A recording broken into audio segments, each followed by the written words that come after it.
Hello and welcome to this online lesson. My name is Mr. Hoven, and today we're going to take a look back at the immigrants coming to America.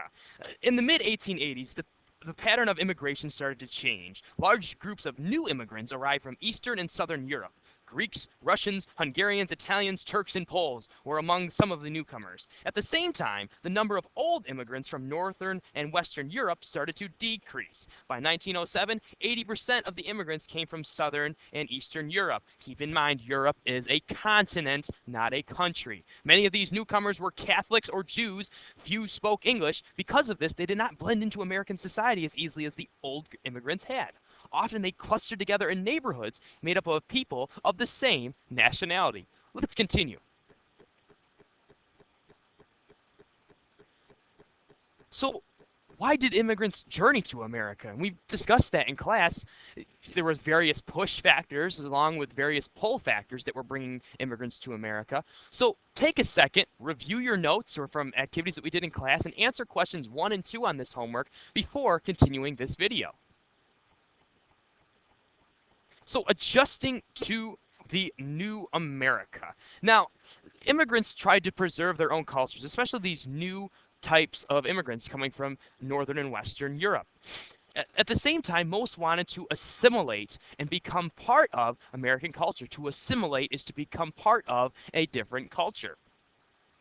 Many immigrant parents continued to speak their native languages. Their children would speak English at school and with friends, but when they came home, they would be speaking their native language. And the grandchildren of many immigrants spoke only English.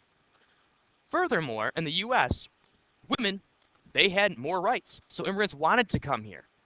However, here's the issue. You've got immigrants coming in, some wanted to assimilate, while others wanted to maintain their own cultural beliefs and values.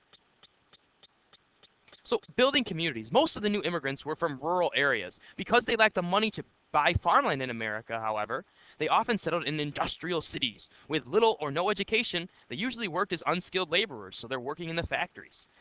People of the same ethnic group tended to form separate communities. As a result, neighborhoods of Jewish, Italian, Polish, Chinese, and other groups quickly developed in New York, Chicago, San Francisco, and other large cities. So you've got places in cities like Little Italy and Chinatown and things like that.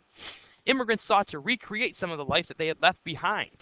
Communities were kind of established around the traditional institutions such as their individual religions, so they were kind of based around churches, synagogues, where worship was conducted and holidays were celebrated.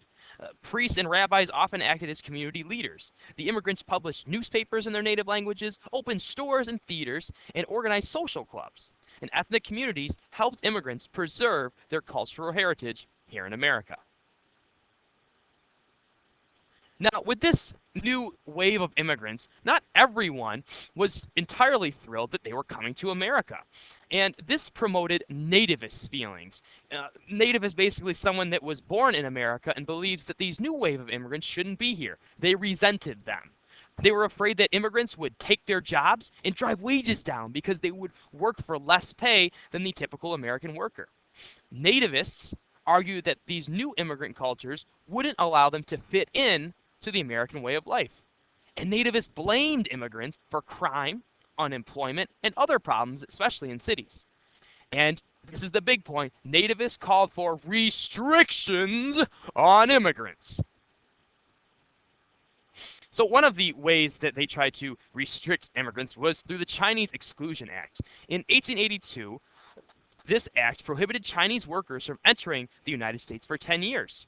However, this law was extended twice, so it made it not just 10 years, but 20, and then 30 years.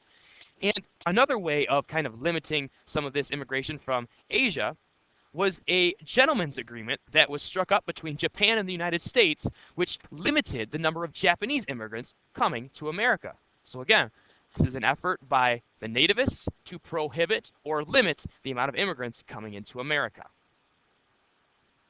And another act was the Immigration Act of 1917. This required incoming immigrants to be able to read and write, so it made them, you had to pass a literacy test.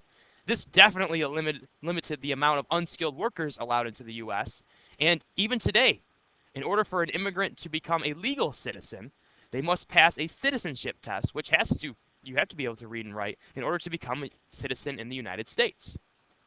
that about wraps things up for today. Pretty short video. Remember, we talked about push and pull factors for immigrants, what they were, that the immigrants trying to assimilate into the native or the United States culture, along with trying to preserve their own cultures. Nativist feelings. Again, nativists had a lot of animosity towards these new immigrants and wanted to limit or prohibit them from coming to America. Hope you enjoyed this online lesson, and we'll see you next time.